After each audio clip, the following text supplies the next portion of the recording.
कहानी, ये कथा, ये केवल आजादी से शुरू हुई ऐसा नहीं है।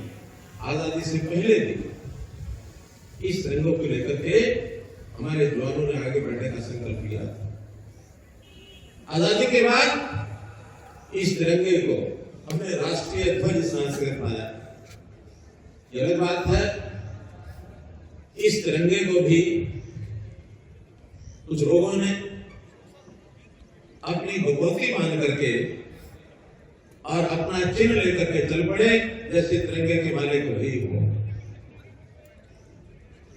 अच्छा होता नाम भले तिरंगा रखते, कम से कम रंग तो बदल लेते। लेकिन भाई बहनों, जैसे गलतफहमी का शिकार हो जाता है कि हम ही इस देश के मालिक हैं, ऐसा गलतफहमी के शिकार के लोगों ने इस तिरंगों को,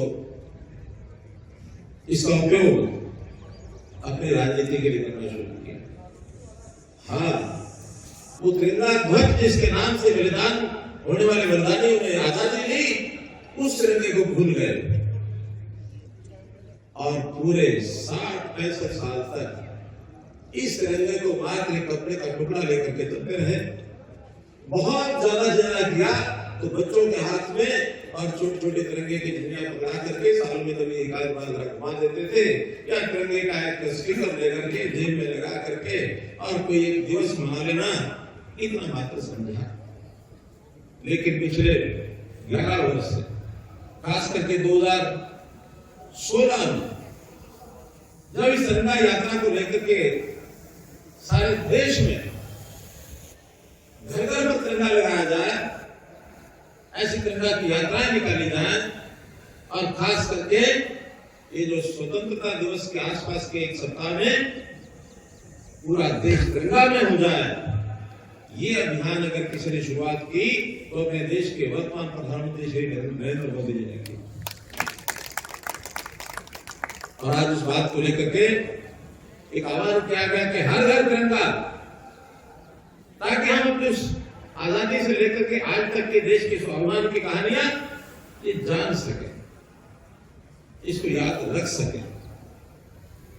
तिरंगे के प्रति समर्पण का भाव, त्याग का भाव कितना गहराई तक घुसा हुआ है। जब कोई सैनिक देश की रक्षा करते हुए शहीद हो जाता है, उसका शरीर तिरंगे में लपट करके घर आता है, परिवार के लोग या वहां के समाज के लोग दुख कष्ट तो होता है, लेकिन साथ में तुरंत एक आवाज निकलती है कि हमारे शहीद बेटे ने तिरंगे को नहीं झुकने दिया, तिरंगे को नहीं झुकने दिया। ये स्वाभिमान उस शहीद सैनिक के परिवार और समाज के लोग भी उसमें प्रकट करते हैं, भारत माता की जय बोलते हैं, शहीद होने पर गौरव महसूस करते हैं। तो ये तिरंगा सामान्य चीज नहीं है।